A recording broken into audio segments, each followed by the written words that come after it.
Welcome to walkie talkie AG debates. നമ്മുടെ ആദ്യത്തെ episode കണ്ട് കമന്റ് ചെയ്ത് ഷെയർ ചെയ്ത് ലൈക്ക് ചെയ്ത എല്ലാവർക്കും നന്ദി. കുട്ടികളെ അടിച്ചു വളർത്തണോ അതോ അടിക്കാതെ വളർത്തണോ, അതാണ് ഇന്നത്തെ നമ്മുടെ topic. Withhold not correction from the child, for if thou beatest him with the rod, he shall not die. Thou shalt beat him with the rod, and shall deliver his soul from hell. The rod and reproof give wisdom, but a child left to himself bringeth his mother to shame. ഈ verse ഞാൻ എടുത്തിരിക്കുന്നത് ബൈബിളിൽ നിന്നാണ്. ഇതിൽ പറഞ്ഞിരിക്കുന്നത് എന്താന്ന് വെച്ചാൽ, ഒരു കുട്ടിക്ക് ഒരു അടി കൊടുത്തെന്ന് വെച്ചിട്ട് ആ കുട്ടി മരിച്ചു പോകുന്നില്ല, അതിനെ അറിവിലേക്ക് നമ്മൾ കൊണ്ടുവരികയാണ്. അതേസമയം ഇൻ ദി ലോങ് റൺ അവന്റെ അമ്മയെ അഭിമാനിത ആവാതെ നോക്കാനും അവനിത് സഹായിക്കും. അതാണ് ഇവിടുത്തെ അടി ഉദ്ദേശിക്കുന്നത്. എന്റെ കാഴ്ചപ്പാടും അത് തന്നെയാണ്. ഒരു കുട്ടി വളർന്നു വരുന്ന സമയത്ത് അത് തെറ്റ് ചെയ്തിട്ടുണ്ടെങ്കിൽ ഒരു അടി കൊടുക്കുന്നതുകൊണ്ട് തെറ്റില്ല. അപ്പോൾ അനു ഒരു റിലീജിയസ് കോട്ടിൽ നിന്നാണ് തുടങ്ങിയിരിക്കുന്നത്. പക്ഷെ അത് ബൈബിളിൽ നിന്ന് ആയതുകൊണ്ട് ഞാൻ ബൈബിള് വായിച്ചിട്ടില്ല, അതുകൊണ്ട് അതുമ്മ കമന്റ് ചെയ്യാൻ ഞാൻ ആരുമല്ല. എന്റെ സ്റ്റാൻഡ് ഞാൻ ഇവിടെ ക്ലിയർ ആക്കാം. എന്റെ സ്റ്റാൻഡ് എന്ന് വെച്ചാൽ കുട്ടികളെ അടിക്കാതെ വളർത്താം. ഞാൻ ഒരിക്കലും പറയുന്നില്ല എല്ലാ കുട്ടികൾക്കും ആദ്യമേ അടിയാണ് ഒരു ഉപാധി, അങ്ങനെയല്ല ഞാൻ പറയുന്നത്. ചൊല്ലിക്കൊട് തള്ളിക്കൊട് തള്ളിക്കളാം. അപ്പൊ ഈ പറയുന്ന പോലെ എനിക്ക് എന്റെ കുട്ടിയെ തള്ളിക്കളയാൻ പറ്റില്ല. അപ്പൊ ഞാൻ ആദ്യം ചൊല്ലിക്കൊടുത്തിട്ട് അവന് മനസ്സിലായില്ല, അവസാനം അതൊരു അടിയിലെത്താണ്. ആ സ്റ്റേജിൽ ഞാൻ അവനെ കറക്റ്റ് ആക്കി എടുക്കുകയാണ്. ഇപ്പൊ ഒരു അടി നമ്മൾ ഓക്കെ, ആ കുട്ടി തെറ്റ് ചെയ്തു, ഞാൻ അടിച്ചു, രണ്ടാമത്തെ പ്രാവശ്യം അടിച്ചു. പാരന്റ്സ് തിരിച്ചറിയുന്നില്ല എപ്പോ കുട്ടിയിലോട്ട് നമ്മളത് അഗ്രസീവ് ഒരു ഇതായിട്ട് നമ്മൾ കുട്ടിയുടെ അടുത്ത് പെരുമാറ്റം മാറുന്നു എന്നുള്ളത്. പിന്നെ അതിലോട്ട് എനിക്ക് ആഡ് ചെയ്യാനുള്ളത്, ഇന്നത്തെ കാലത്ത് ഒരുപാട് ന്യൂസുകൾ നമ്മൾ കേൾക്കുന്നു. +2 അല്ലെങ്കിൽ 10ാം ക്ലാസ്സിൽ പഠിക്കുന്ന +2 വിദ്യാർത്ഥികൾ ആത്മഹത്യ ചെയ്യുന്നു. എന്തിനാണ് ആ കുട്ടികൾ ആത്മഹത്യ ചെയ്യുന്നത്? അവർക്ക് പേടികൊണ്ടാണ്. കാരണം മാർക്ക് കുറഞ്ഞ് അല്ലെങ്കിൽ അത് ഞാൻ പാസ്സായില്ലെങ്കിൽ എന്റെ അച്ഛനമ്മ എന്നെ അടിക്കുന്നുള്ള ഇതിലാണ്. പക്ഷെ അത് ആ പേരൻസിന്റെ കുഴപ്പമാണ്, കുട്ടിയുടെ കുഴപ്പമല്ല. ഒരു മീനിന്റെ അടുത്ത് പറക്കാൻ പറഞ്ഞാൽ അതിന് പറക്കാൻ പറ്റുമോ? ഇല്ല. അപ്പൊ ആ കുട്ടി എന്തിനാണോ ബെസ്റ്റ് അതിലേക്ക് ആ കുട്ടിയെ വഴിതിരിച്ചു വിടാം. പക്ഷെ ആ ജേർണിയിൽ ഒരു തെറ്റ് കാണുമ്പോൾ ഞാൻ അടി കൊടുക്കൂല എന്ന് പറഞ്ഞ് വാശി പിടിക്കേണ്ട കാര്യമില്ലല്ലോ. ആ കുട്ടിക്ക് നല്ലതാണ് ഉണ്ടാവേണ്ടത്. അതിലെന്താ കുഴപ്പമുള്ളപ്പോ നമ്മൾ എന്തിനാണ് അടി കൊടുക്കുന്നത്? പിള്ളേര് ഏറ്റവും കൂടുതൽ കേക്ക് ആരായിരിക്കും? അച്ഛനും അമ്മയും, അല്ലെങ്കിൽ ഈ പറഞ്ഞ പോലെ അച്ഛനും അമ്മയും ഫോളോ ചെയ്യുന്ന കാര്യങ്ങളായിരിക്കും കുട്ടികളും ഫോളോ ചെയ്യുക. അപ്പൊ അവരടുത്ത് നമ്മൾ ശരി തെറ്റെന്ന് പറഞ്ഞ് നമ്മൾ കറക്റ്റ് ആയിട്ട് അതിനൊരു ക്ലാസിഫിക്കേഷൻ കൊടുത്തില്ലെങ്കിൽ, കാരണം കുട്ടികൾക്ക് തോന്നും ഈ ഓക്കെ ആവണം, ഒരു ശരിയിലേക്ക് ഓക്കെ ആവാന്നുള്ളൊരു ചിന്ത വരും. ഒരു അടി കിട്ടുമ്പോൾ അവനെ അത് ഫുൾ കട്ട് ചെയ്യണം. അവന് പിന്നെ അറിയാം അത് ഫുൾ എൻറ്റയർലി റോങ് ആണെന്ന്. ആ കുഞ്ഞു മനസ്സിലാതെ എന്താണ് ഇതാക്കുന്നത്? അടിക്കുന്നത് തെറ്റല്ല എന്നുള്ളതാണ്. അല്ലെങ്കിൽ ഈ കുട്ടി പുറത്തു പോയിട്ട് വേറെ കുട്ടീനെ അടിക്കും, അവർക്ക് തോന്നുന്നു ഓക്കെ അവൻ തെറ്റ് ചെയ്തു. ഇവൻ ആരാണ് തെറ്റും ശരിയും തീരുമാനിക്കുന്നത്? അതവൻ അറിയില്ലല്ലോ. അവൻ മറ്റേ കുട്ടി തെറ്റ് ചെയ്തതായിട്ടാണ് ഇവന് തോന്നുന്നത്. അപ്പൊ അവൻ പോയി അടിക്കും. അത് നമുക്ക് അടിക്കാതെ ചെയ്യാൻ ഒരുപാട് വഴികളുണ്ട്. ഈ പറഞ്ഞ പോലെ പാരന്റിങ് എന്ന് പറഞ്ഞത് ഭയങ്കര ബുദ്ധിമുട്ടുള്ള ഒരു കാര്യമാണ്. അതിന് വേണ്ടത് നല്ല ക്ഷമ വേണം. കാരണം ഈ കുട്ടിക്ക് നമ്മൾ എത്ര പറഞ്ഞു കൊടുത്താലും എത്ര പറഞ്ഞു മനസ്സിലാക്കിയാലും അവന്റെ ഉള്ളിൽ ഒരു ഭയം വീഴും. അച്ഛന്റെ അമ്മയുടെ അടുത്തൊരു ഭയം. ആ ഭയം വീണ് കഴിഞ്ഞാൽ പിന്നെ അവന് നാളെ ഒരു പ്രശ്നം വന്നാൽ അവൻ ആദ്യം വരുന്നത് ആ അച്ഛന്റെ അമ്മയുടെ അടുത്തായിരിക്കില്ല. അവൻ പോകുന്നത് അവന് കുറച്ചും കൂടെ ഫ്രണ്ട്ലി ആയി തോന്നണേ വേറെ ആരുടെങ്കിലും എടുത്തായിരിക്കും. പക്ഷെ ആ പോണ ആള് അത് ചിലപ്പോൾ മിസ്യൂസ് ചെയ്തേക്കാം, ആ കുട്ടീനെ ഉപദ്രവിക്കാം, അല്ലെങ്കിൽ മിസ്ഗൈഡ് ചെയ്തേക്കാം. അല്ല, അതൊരു റോങ് കോൺസെപ്റ്റ് ആണ് ഗ്രീഷ. അതൊരു റോങ് കോൺസെപ്റ്റ്. അല്ലെങ്കിൽ അങ്ങനെ നമ്മൾ വിശ്വസിപ്പിക്കേണ്ട കാര്യമില്ല ജനറേഷന്റെ അടുത്ത്. ഞാനൊരു കാര്യം പറയുകയാണെങ്കിൽ, എന്റെ പേഴ്സണൽ കാര്യം പറയുകയാണെങ്കിൽ, എനിക്ക് അടി കിട്ടിയിട്ടുണ്ട് ചെറുതില്. ഞാൻ വിചാരിക്കാറുണ്ട് എന്തിനാ ഇവര് അടിച്ചത്. പക്ഷെ ലേറ്റർ ഇൻ ലൈഫ് ഞാനൊരു അമ്മയോ എന്തോ ആവുമ്പോ എന്റെ അച്ഛൻ ചെയ്ത ഓരോ കാര്യങ്ങളും എന്റെ നല്ലതിന് വേണ്ടിയിട്ട് ഞാൻ റിയലൈസ് ചെയ്യുന്ന ഒരു മൊമെന്റ് വരും. അതൊരു സൈക്കിളാണ്. അത് എല്ലാരും കടന്നു പോകും ആ സൈക്കിളില്. അതിലൊരു വ്യത്യാസം വരില്ല. പക്ഷെ ആ സൈക്കിൾ എത്തുന്നതിനെക്കാട്ടും മുന്നേ പൊഴിഞ്ഞു പോണ പൂക്കള് ഒരുപാടുണ്ട്. അതാണ് ഇവിടുത്തെ പ്രശ്നം. ഈ റിസർച്ചും ഇതും വരുന്ന ശരിയാണ്. അനു പറഞ്ഞതിൽ കുറച്ച് ശതമാനം അല്ലെങ്കിൽ ഒരു 30% ആൾക്കാര് കുറച്ച് കഴിയുമ്പോൾ അല്ലെങ്കിൽ വലുതായി കഴിയുമ്പോൾ അവർക്ക് റിയലൈസേഷൻ വരും. പിന്നെ ഞാൻ പറയുന്നത് കുട്ടികളെ പണിഷ്മെന്റ് ചെയ്യേണ്ടെന്നല്ല, അത് അടി എന്തിനാ? അടി ഒരു ഫിയർ ആണെങ്കിൽ ആ കുട്ടി കൂടുതൽ അപകടത്തിൽ ചെന്ന് ചേരാതിരിക്കാൻ വേണ്ടിയിട്ടാണ് നമ്മൾ ഓരോ തവണയും ആ കുട്ടിയെ ശാസിക്കുന്നത്. ഒരിക്കലും ഒരു അമ്മ അതിലൊരു പ്ലഷർ കണ്ടെത്തില്ല.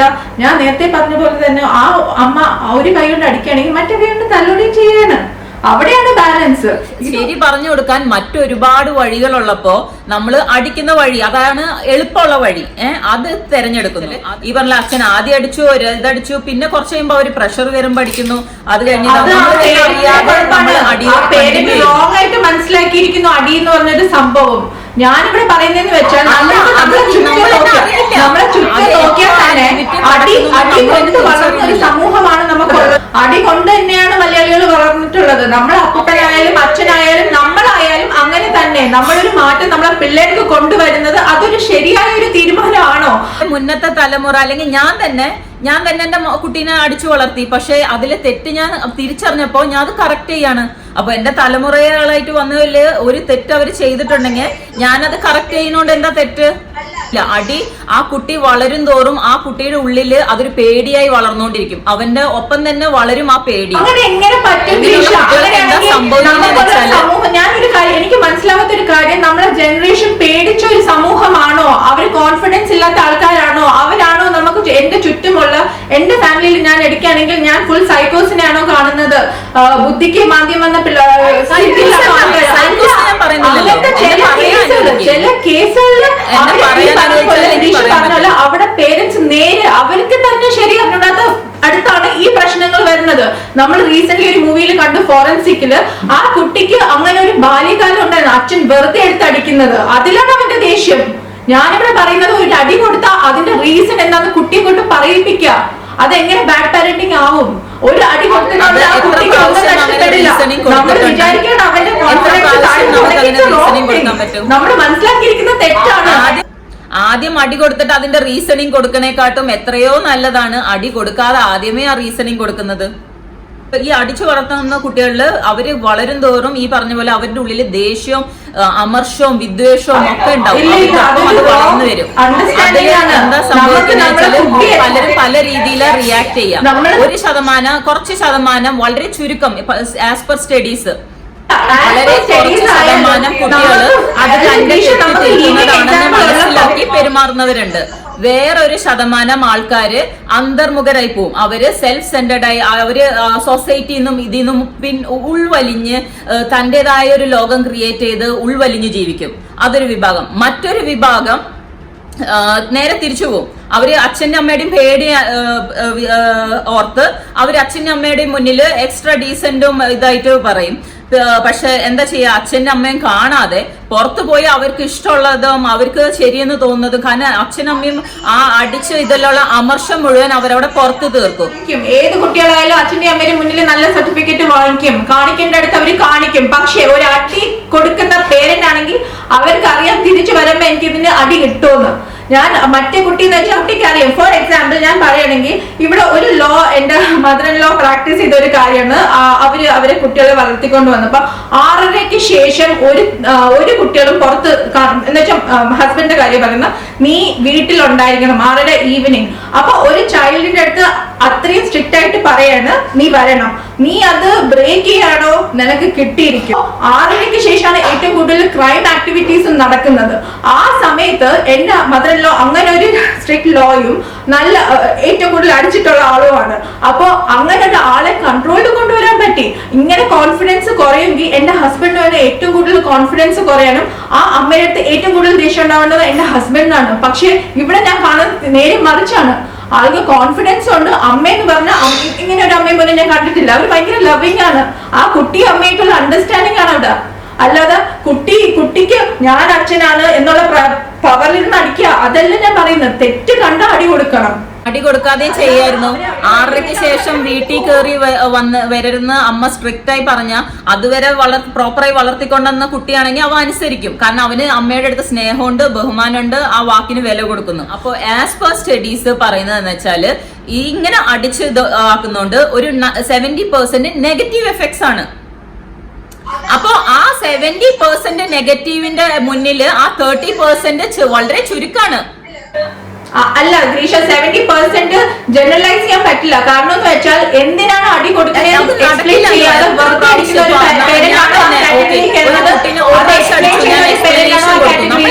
അടിക്കുന്നത്? നമ്മുടെ ടെമ്പർ നഷ്ടപ്പെടുമ്പോഴാണ് നമ്മൾ അടിക്കുന്നത്. നോ വേ, അത് അല്ലല്ല, that is the wrong thing. അതാണ് ചീറ്റ് ആവുന്നത്. നമ്മുടെ ടെമ്പർ യൂസ് ചെയ്യുന്ന ആൾക്കാരല്ല കുട്ടികൾ. ഞാൻ പറയുന്നത് വെച്ചാൽ ഒരു കുറ്റം ചെയ്യുമ്പോൾ അടി കൊടുക്കണം. അതാണ് എന്റെ പോയിന്റ്. ചെയ്യുമ്പോ ഞാൻ എഗ്രി ചെയ്യുന്നു. അത് അടിയാവരുത്, അവരെ സ്ക്രീം ചെയ്ത് അവരെ ഭയപ്പെടുത്തുന്ന രീതിയിലുള്ള ഒരു ഇതാവരുത്. പകരം അവരെ എൻഗേജ്ഡ് ആക്കി വെക്കാനുള്ള, അല്ലെങ്കിൽ അവരുടെ ആ ഹൈപ്പർനെസ് ഇതാക്കാനോ ചെലവഴിക്കാനുള്ള അവർക്ക് മറ്റ് ആക്ടിവിറ്റീസ്, മറ്റ് ഓപ്ഷനുകൾ കൊടുക്കണം. അതിലൂടെ ആ കുട്ടിയുടെ കോൺഫിഡൻസ് ബിൽഡപ്പ് ആവും, അവര് എൻകറേജ്ഡ് ആവും കൂടുതൽ നല്ല കാര്യങ്ങൾ ചെയ്യാനായിട്ട്. ഒരു മൂവിംഗ് കാറിൽ ഒരു കുട്ടി ഡോറ് തുറന്നു, അത് പേരൻസ് ചെയ്യുന്ന ഒരു പ്രവൃത്തിയാണോ? കുട്ടി അത് ആരെയും കണ്ടുപിടിച്ചത് അല്ല, കുട്ടിയുടെ മൈൻഡാണ് അത് അങ്ങനെ ഓടിക്കൊണ്ടിരിക്കുന്നത്. അപ്പൊ അവന് തോന്നി ഈ ഡോർ ഇപ്പൊ എന്ന് തുറന്നാൽ നല്ല രസമായിരിക്കുമല്ലോ. ഡ്രൈവർ ശ്രദ്ധിക്കേണ്ട കാര്യങ്ങൾ ഡ്രൈവർ ശ്രദ്ധിക്കണം, കൂടെ ഇരിക്കുന്ന മുതിർന്ന ആള് ശ്രദ്ധിക്കേണ്ട കാര്യങ്ങൾ അയാളും ശ്രദ്ധിക്കണം. ഇവിടെ അത് രണ്ടും സംഭവിച്ചിട്ടില്ലാത്തതുകൊണ്ടാണ് ആ കുട്ടി ഡോറ് തുറന്നത്. ഫസ്റ്റ് ഓഫ് ഓൾ നമ്മൾ എന്താ ചെയ്യേണ്ടത്? ഒരു ഡ്രൈവർ ഏറ്റവും ആദ്യം ചെയ്യേണ്ടത് കുട്ടികളുണ്ടെങ്കിൽ എല്ലാ ഡോറും ലോക്ക്ഡ് ആണോന്ന് ഉറപ്പുവരുത്തണം. പിന്നെ കൂടെ ഇരിക്കുന്നത് മാതാവോ പിതാവോ ആരോ ആയിക്കോട്ടെ, അവര് ഒരു കാരണവശാലും കുട്ടീനെ വാതിലിന്റെ അടുത്തിരുത്താൻ പാടില്ലെന്നു. എന്റെ കുട്ടി കുറച്ച് ഹൈപ്പർ ആക്റ്റീവ് ആണ്, ഹൈ ഇമ്പൾസീവ് ആണെന്ന് എനിക്ക് അറിയാമെങ്കിൽ എന്റെ ശ്രദ്ധ ഫുൾ ടൈം ആ കുട്ടിയിലോട് വേണം. ഒരു കുട്ടി എപ്പോഴും അച്ഛനെയും അമ്മേനെയും കൂടെ പോവില്ലേ? ആ കുട്ടി വെറുതെ എപ്പോഴും അച്ഛനും എത്ര വയസ്സായി? 3, 4 അല്ലെങ്കിൽ 5 വയസ്സിന് താഴെയുള്ള പിള്ളേർക്ക് ഏറ്റവും കൂടുതൽ വേണ്ടത് അച്ഛന്റെ അമ്മയുടെയും കെയറും അറ്റൻഷനുമാണ്. ആ കെയറും അറ്റൻഷനും കിട്ടാതെ ഒരു അടി കൊടുക്കുമ്പോ കെയർ ഇല്ലാത്ത പേരൻസോ സ്നേഹം ഇല്ലാത്ത പേരൻസോ ആവോ അവിടെ? ഞാൻ പറയുന്നത് അടി കൊടുക്കുന്നതിന് പകരം മറ്റ് പാരന്റിങ് ടിപ്സ് യൂസ് ചെയ്യണം. ഞാൻ പറയുന്നത് ഒരു ഫോർ എക്സാമ്പിൾ, ഇപ്പൊ ഞാൻ എന്റെ കുട്ടി ഫുൾ ടൈം ടാബ് കാണണം, അവന്റെ അടുത്ത് ഞാൻ എന്ത് പറഞ്ഞിട്ട് ഇതാക്കുന്നില്ല, ഞാൻ കുറെ അടിച്ച് അവന്റെ ടാബ് വാങ്ങിച്ചു. ഓക്കെ, അവൻ പോയിരുന്ന് ഇതാക്കുന്നു. പക്ഷെ അവന്റെ ഉള്ളിൽ എന്താണ്? അവന്റെ ഉള്ളിൽ അപ്പൊ ദേഷ്യമാണ്, അമ്മ എന്നെ അടിച്ചു, എനിക്ക് ഇഷ്ടമുള്ള ഒരു കാര്യം ചെയ്യുന്ന എന്റെ അമ്മ എന്നെ സ്റ്റോപ്പ് ചെയ്തു എന്നുള്ളതാണ് അവന്റെ വികാരം. പക്ഷെ ഇൻസ്റ്റെഡ് ഞാൻ അവന്റെ അടുത്ത് പറഞ്ഞു ടാബ് മാറ്റി വെക്കും, നമുക്ക് അവന് ഇഷ്ടമുള്ളത് എന്താണ്? ബ്ലോക്സ് കളിക്കുന്നതാണ് ഇഷ്ടം, നമുക്ക് ബ്ലോക്സ് കളിച്ചാലോ? അപ്പൊ ഞാൻ കുട്ടിയുടെ ശ്രദ്ധ തിരിക്കുകയാണ്. കുട്ടികൾക്ക് ഏറ്റവും അധികം വേണ്ടത് ശ്രദ്ധ, ടൈം, അറ്റൻഷൻ. അതൊരു കുറ്റമല്ല. ടാബ് കാണുന്നതോ ടി വി കാണുന്നതോ ഒരു കുറ്റമല്ല. ഞാൻ പറയുന്ന തെറ്റ് ചെയ്യുന്നത്, സ്വിച്ചിൽ ചെന്ന് കൈ പിടിക്കുന്നത്, തീയിൽ കളിക്കുന്നത്, ആ സമയത്ത് ഇതാണ് തെറ്റ്. സ്വിച്ചിൽ ചെന്ന് കൈ പിടിക്കുന്നത് തെറ്റല്ലേ? തീയിൽ തൊടുന്ന തെറ്റല്ലേ? ഇത് എത്ര വയസ്സുള്ള കുട്ടിയാണ് ചെയ്യുന്നത്? വല്ല 3, 4 വയസ്സുള്ള കുട്ടികളാണ് ഈ അറിയാണ്ട് പോയി സോക്കറ്റിൽ പോയി തൊടുന്നതും ഇതാക്കണതൊക്കെ. അപ്പൊ അവർക്ക് അതറിയില്ല. നമ്മൾ എത്ര പറഞ്ഞു കൊടുത്താലും അവർക്ക് അത് മനസ്സിലാക്കാനുള്ളത്. അപ്പൊ നമ്മളത് ആ ഭാഗം കവർ ചെയ്യാനുള്ള ഭാഗങ്ങൾ ശ്രമിക്കുക. കത്തി മറ്റു അങ്ങനത്തെ സാധനങ്ങൾ കുട്ടികൾക്ക് കിട്ടാത്തടുത്ത് വെക്കണം. ഫോർ എക്സാമ്പിൾ, ഈ സോക്കറ്റ് എല്ലാം ക്ലോസ്ഡ് ആണ്, പക്ഷെ കുട്ടി എപ്പോഴും ക്യൂരിയസ് ആണ്, ഇതിനകത്ത് എന്താണ്, അത് പുള്ളി ചെയ്തിട്ട് കൈ വെക്കുക. ക്യൂരിയസ് ആണ്, കുട്ടികളുടെ മൈൻഡ് അങ്ങനെയാണ്. കല്യാണം കഴിഞ്ഞു, ഓക്കെ, 1 വർഷത്തിനുള്ളിൽ അല്ലെങ്കിൽ 2 വർഷത്തിനുള്ളിൽ നടക്കേണ്ട ഒരു നോമിനൽ ഇതല്ല കുട്ടീനെ ഉണ്ടാക്കുക. അല്ലെങ്കിൽ ഒരു പാരന്റ് ആവണേക്കാട്ട് മുന്നേ അവര് റെസ്പോൺസിബിലിറ്റി ഏറ്റെടുക്കാനും ക്ഷമയോടെ കുട്ടിയെ വളർത്തിക്കൊണ്ടെടുത്ത് വരാനുള്ള മെച്യൂരിറ്റി ഉള്ളവർക്ക് പാരന്റ്സ് ആവാനുള്ള അവകാശമുള്ളൂ. അങ്ങനെയുള്ള പാരന്റ്സ് കുട്ടികളുടെ ക്ഷമ കാണിച്ചേ പറ്റൂ, അവർക്ക് ടൈം സ്പെൻഡ് ചെയ്തേ പറ്റൂ. ആ ടൈം സ്പെൻഡ് ചെയ്യുമ്പോൾ കുട്ടികൾ ഗ്രാജുവലി നേർവഴിക്ക് വരും. പിന്നെ അവർ ചെയ്യുന്നതെല്ലാം അച്ഛനും അമ്മയും ചെയ്യുന്നതാണ്. അവർക്ക് ഒരു എക്സാമ്പിൾ ആണ് വേണ്ടത്. അടച്ചു വളർത്തിയ കുട്ടിയും അടച്ചു ജീവിച്ച ഭക്ഷണത്തിനും രുചി ഏറും. ഓക്കെ, അതിന്റെ ആയിട്ട് വ്യത്യാസമുണ്ട്. അല്ലെങ്കിൽ പിള്ളേർക്ക് തോന്നിയ വാസത്തില് വളരാം എന്ന് വെച്ചാൽ അവർക്ക് ഒരു കൺട്രോൾ ഇല്ല, ആരുമില്ല കൺട്രോൾ ചെയ്യാൻ. എത്ര പ്രാവശ്യം ഈ പേരൻസ് പറയും, എത്ര പ്രാവശ്യം കുട്ടികൾ കേൾക്കും. കാരണം കുട്ടികൾക്ക് ഇപ്പൊ റോൾ മോഡൽസ് പേരൻസ് ആണ്. വലുതായി കഴിയുമ്പോൾ പേരൻസ് ആവില്ല റോൾ മോഡൽസ്. അവർക്ക് ചിലപ്പോ ഫിലിം സ്റ്റാർ അച്ഛനെയും അമ്മേനെയും റോൾ മോഡലായി ഒറ്റുനോക്കാത്തത് എന്തുകൊണ്ട്? കാരണം അവർ ചെറുപ്പത്തിൽ സ്നേഹത്തോടെ ലാളിത്യത്തോടെ വളർത്തിയ മക്കള് എന്നും അവർക്ക് അവരുടെ അച്ഛൻ അമ്മയായിരിക്കും എപ്പോഴും സ്നേഹവും ഇതും. ഒരു കാര്യം കൂടെ പറഞ്ഞു, ഫാക്ട് കൂടെ. കേരളത്തിൽ വൃദ്ധസദനങ്ങൾ കൂടി വരുന്നു. എന്തുകൊണ്ട്? അതായത് കുട്ടികൾക്ക് അച്ഛനും അമ്മ എന്നുള്ള വികാരം കുറഞ്ഞു വരുന്നു. ഇത് ടൈംസ് ഓഫ് ഇന്ത്യയിൽ വന്ന 2018 റിസൾട്ടാണ് ഞാൻ പറയുന്നത്. 565 വൃദ്ധസദനങ്ങൾ, അതിൽ 10,000-ൽ കൂടുതൽ അച്ഛനമ്മമാര്. അതിൽ ഏറ്റവും രസമുള്ള ഫാക്ട് എന്താണെന്ന് വെച്ചാൽ അതിൽ ഏത് അച്ഛനമ്മേനെ എടുത്താലും അവർക്ക് 2-ൽ കൂടുതൽ മക്കളുണ്ട്. എന്നിട്ടും അവരെ നോക്കാൻ ഒരു മകനോ മകളോ ഇല്ല. കാരണം എന്താണ്? ഞാൻ അതിൽ ഫുള്ളായിട്ട് ആ കുട്ടികളെ കുറ്റം പറയില്ല. ആ വളർത്തിക്കൊണ്ടുവന്ന അച്ഛൻ അമ്മയും അവരിലോട്ട് ആ സ്നേഹം വീണിട്ടില്ല. ആ ഒരു സ്നേഹവും അടുപ്പവും ഉണ്ടെങ്കിൽ അവര് തീർച്ചയായും അവർ വൃദ്ധസദനത്തിൽ വേണ്ട. എന്റെ അച്ഛന്റെ അമ്മയും ലവ് പ്രൂവ് ചെയ്യാനോ ഇത് എനിക്ക് സ്റ്റാറ്റ്സ് വേണ്ട. എനിക്ക് ലിവിങ് എക്സാമ്പിൾസ് ഉണ്ട്. എന്റെ ഹസ്ബൻഡിനെ ഏറ്റവും കൂടുതൽ അടിച്ചത് അവര് അമ്മയാണെങ്കിൽ എന്റെ ഭർത്താവ് വെറുക്കുന്നുണ്ടോ അവരെ. ഇതൊക്കെ ഒരു എക്സാമ്പിൾ. അങ്ങനത്തെ ജനറേഷൻസ് ഇനിയും ഉണ്ടാവും. നമ്മൾ അടി കൊടുത്തില്ല എന്ന് വെച്ചാൽ അവരെ നമ്മളെ എടുത്ത് വീട്ടിൽ താമസിപ്പിക്കാൻ പോകുന്നില്ല. That is A wrong concept. അടി കൊടുക്കാതെ സ്നേഹം കൊടുത്ത് വളർത്തിയാല് അവരിലെ എപ്പോഴും ആ സ്നേഹം കാണും. അവര് മറ്റുള്ള ജീവികളോടായാലും മറ്റുള്ള ഏത് മനുഷ്യന്റെ അടുത്തായാലും മറ്റു ജീവികളോട് പോലും അവര് സ്നേഹത്തോടെ പെരുമാറാൻ പഠിക്കും. ഈ മനുഷ്യപ്പെറ്റും ഇതൊക്കെ അത് ക്യാരക്ടറിൽ വരുന്നത്. അതൊരു അടി കൊടുത്തോണ്ടാണ് അവരിങ്ങനെ ബിഹേവ് ചെയ്യണമെന്ന് പറയുന്നത്. ക്യാരക്ടർ എന്ന് പറഞ്ഞു. ആ ക്യാരക്ടർ എവിടെ നിന്ന് വന്നു? ക്യാരക്ടർ വീട്ടിൽ നിന്ന് തന്നെയാണ് വന്നത്. ആ ക്യാരക്ടർ എവിടുന്നല്ല. കുട്ടികൾ ക്യാരക്ടറായിട്ടല്ല ജനിച്ചു വീഴുന്നത്. കുട്ടികൾ പ്യുവർ ഫോമിലാണ് ജനിച്ചു വീഴുന്നത്. ആ കുട്ടി നാളെ എന്തായി വളരുന്നു എന്നുള്ളത് ആ അച്ഛനും അമ്മേനെയും കണ്ടു മാത്രമാണ് കുട്ടി വളരുന്നത്. വൃദ്ധസദനങ്ങളിൽ ഞാൻ പോയിട്ടുണ്ട്. അവിടെ ഉള്ളതിൽ മെജോറിറ്റി ആൾക്കാരുടെയും മക്കള് വലിയ വലിയ സ്ഥാനങ്ങളിലുള്ളവരാണ്. അവർക്ക് ഒരു അച്ഛനമ്മേനെ നോക്കണമെങ്കിൽ ഒരു ഈ വീട് തന്നെ വേറെ വെച്ചു കൊടുക്കാൻ കഴിവുള്ളവരാണ്. നമുക്ക് സ്നേഹം ഇല്ലാത്തതുകൊണ്ട് ഒന്നുമല്ല അവരെ അടിച്ചു കൊടുത്ത്. അതൊന്നുമല്ല റീസൺ. അവർക്ക് എത്തിച്ചേരാൻ പറ്റുന്നില്ല. അപ്പൊ ഓൾഡ് ഏജ് ഹോം ആകുമ്പോൾ അതൊരു റീസൺ ആകാം. പക്ഷെ ഇത് ഇങ്ങനെ ചിന്തിക്കുന്ന മക്കളും ഉണ്ട്. അല്ലാതെ പർപ്പസ്ഫുള്ളി അത് അവരുടെ എന്താ പറയാ അവര് റിയലൈസ് ചെയ്യാതെ ചെയ്യുന്ന ഒരു ക്രൈമാണ് അച്ഛനെയും അമ്മയും ഓൾഡ് ഏജ് ഹോമിൽ കൊണ്ട്. ഒരിക്കലും ഒരു അടി കൊണ്ട് ഒരു കുട്ടി അങ്ങനെ ആക്കണമെങ്കിൽ അതിന് അത്രയും വൈരാഗ്യം. നമ്മൾ പറഞ്ഞല്ലോ ഫോറൻസിക് മൂവിയിൽ ആ കുട്ടിയുടെ അടിച്ച അതുപോലത്തെ അടിയാണെങ്കിൽ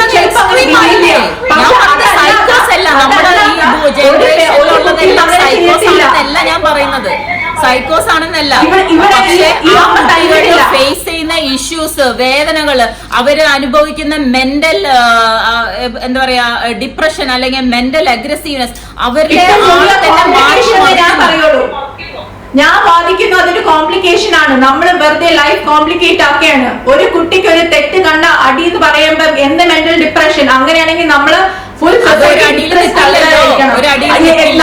നമ്മൾ വിചാരിക്കുന്നുണ്ടോ നമ്മള് 4 ഗ്രേറ്റ് ലീഡേഴ്സ് അവർക്കൊന്നും അടി കിട്ടാതെ ആണ് വളർന്നത്. എല്ലാവരും അടിയിൽ കൂടെ തന്നെ ആയിരിക്കും വളർന്നിട്ടുണ്ടാവും.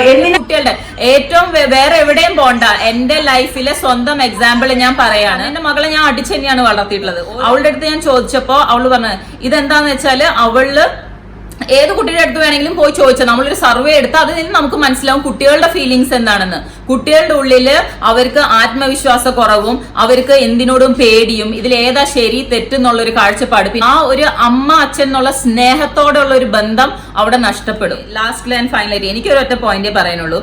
കുട്ടികൾ തെറ്റ് ചെയ്താൽ അവരെ തിരുത്തണം. ഓക്കെ, കുട്ടികൾക്ക് വേണ്ടത് ശാസിക്കുന്ന അല്ലെങ്കിൽ പേടിപ്പിക്കുന്ന അച്ഛനമ്മയല്ല. അവർക്ക് വേണ്ടത് സ്നേഹിക്കാനും എനിക്ക് എന്ത് പ്രശ്നം വന്നാലും അവിടെ പോയി പറയാൻ എനിക്കൊരു സ്ഥലം ഉണ്ടെന്ന് ഫീൽ ചെയ്യുന്ന സ്നേഹമുള്ള സഹാനുഭൂതിയുള്ള ഒരു അച്ഛനമ്മ. എനിക്ക് എന്റെ ഫ്രണ്ടിന്റെ അടുത്തല്ല എന്റെ പ്രോബ്ലം ആദ്യം പറയുന്നത്, എനിക്ക് എന്റെ അച്ഛൻ്റെ അമ്മയുടെ അങ്ങനത്തെ ഒരു ഇത് ക്രിയേറ്റ് ഒരു വീട്ടിലുണ്ടാവണം. കാരണം ഈ ലോകം മുഴുവൻ അവനെ തള്ളി പറഞ്ഞാൽ അവന് വീടുണ്ടെന്നുള്ള കോൺഫിഡൻസ് ഉണ്ടെങ്കിൽ അവന്റെ നിലപാട് എവിടെയും ഉറച്ചു എത്തിക്കാൻ പറ്റും. ഭഗവാൻ ശ്രീകൃഷ്ണൻ തന്നെ പറഞ്ഞിരിക്കുന്നത് മാർഗമല്ല ലക്ഷ്യമാണ് പ്രധാനം. അപ്പോൾ എന്റെ ലക്ഷ്യം എന്താണ്? എന്റെ കുട്ടിയെ നേർവഴിക്ക് കൊണ്ടുപോവാ. അപ്പോൾ എല്ലാവരും പിള്ളേരെ അടുത്ത് അടിച്ചാലേ നേർവഴിക്ക് പോകുള്ളൂ. അതിൽ ഞാൻ അങ്ങനെയല്ല പറയുന്നു. ആ കുട്ടിയുടെ നന്മയ്ക്ക് വേണ്ടി ഒരു അടി കൊടുക്കേണ്ടി വന്നാൽ അവിടെ കൊടുക്കില്ല. ഞാൻ അടി ഞാൻ പറഞ്ഞേ ശരിയാക്കുള്ളൂ എന്ന് പറയുന്നിടത്ത് ഒരു ഈഗോ ഉണ്ട്. അപ്പൊ അത് മാറണം. പേരൻസ് ഫ്രണ്ട് ആയില്ലെങ്കിൽ ഇങ്ങനത്തെ ഇഷ്യൂസ് ഇനിയും വന്നുകൊണ്ടേയിരിക്കും. പേരൻസ് ഫ്രണ്ട് ആവണം. അടി കൊടുക്കുമ്പോൾ എപ്പോഴും കുട്ടികളോട് ചോദിക്കും ഞാൻ എന്തിനാ നിന്നെ അടിച്ചത്. ആ റീസൺ അവർക്ക് മനസ്സിലാവുകയാണെങ്കിൽ നിങ്ങളെന്നൊരു പേരന്റ് വിജയിച്ചിരിക്കും. ഇത് നമ്മൾ രണ്ട് വ്യക്തികളുടെ രണ്ട് കാഴ്ചപ്പാടാണ് നമ്മുടെ ഈ പ്ലാറ്റ്ഫോമിൽ നമ്മൾ പറഞ്ഞത്. നിങ്ങളുടെ കാഴ്ചപ്പാട് എന്താണെന്ന് നിങ്ങൾ കമന്റ്സിലൂടെ അറിയിക്കാം. ആൻഡ് നമ്മുടെ വീഡിയോ ഇഷ്ടമായെങ്കിൽ നമ്മളെ സപ്പോർട്ട് ചെയ്യാം, ലൈക്ക് ചെയ്യാം, ഷെയർ ചെയ്യാം, സബ്സ്ക്രൈബ് ചെയ്യാം.